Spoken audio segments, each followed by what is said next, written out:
இன்னுமே நிறைய அடுத்த தென் மாவட்டங்கள்ல பார்த்தோன்னா நாகர்கோவில், தூத்துக்குடி எக்ஸ்பேண்ட் பண்ணுறோம். அதே மாதிரி திண்டுக்கல், தேனியில் அடுத்த 2 monthsல வரும்.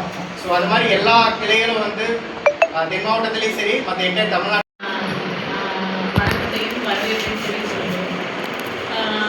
நான் வந்து ஃப்ளூயண்ட்டாகவே பேசுகிறேன். அதாவது குளோக்கோமா அப்படின்னா என்னென்னா கண்ணீர் அழுத்த நோய் அப்படின்னு சொல்கிறோம். கண்ணீர் அழுத்த நோய்ன்றது ஐபால்ன்றது ஒரு க்ளோஸ்ட் ஸ்பேஸ். அந்த ஸ்பேஸ்க்குள்ளே இருக்கிற ப்ரெஷர் இன்க்ரீஸ் ஆகிறது தான் நம்ம வந்து உடம்புல ப்ளட் ப்ரெஷர்னு எப்படி இருக்கோ அது மாதிரி கண்ணில் ப்ரெஷர்னு ஒன்று இருக்குது. அது இன்க்ரீஸ் ஆகிறது குளோக்கோமான்னு சொல்லுவோம்.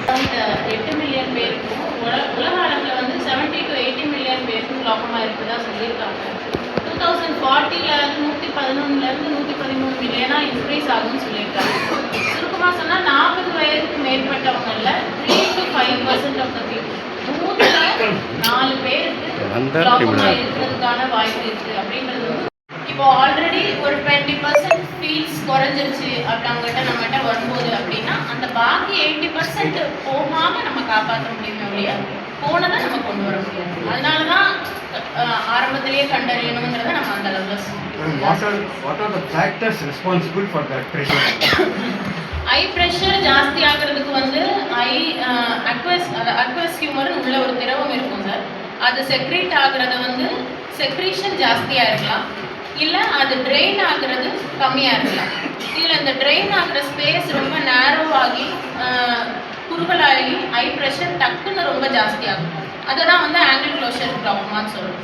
அந்த ஆங்கிள் ப்ரொடியூஸ் பண்ணும் ஹெட்ஏக்கு, ஐ ரெட்னஸ்ஸு, விஷன் லாஸ் இப்படியெல்லாம் வரும்.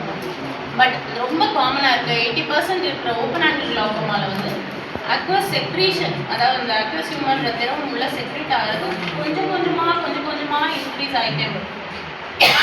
ப்ரெஷருக்கு வந்து ஆப்ரேஷன் பண்ணோம், அப்புறம் கேட்ராக் பண்ணோம். கேட்ராக்கும் சேர்த்து இருக்கிறதுனால முதல்ல கேட்ராக்கு செய்யக்கூடாது, முதல்ல ப்ரெஷர் பண்ணணும் அப்படின்னு ப்ரெஷர் பண்ணாங்க.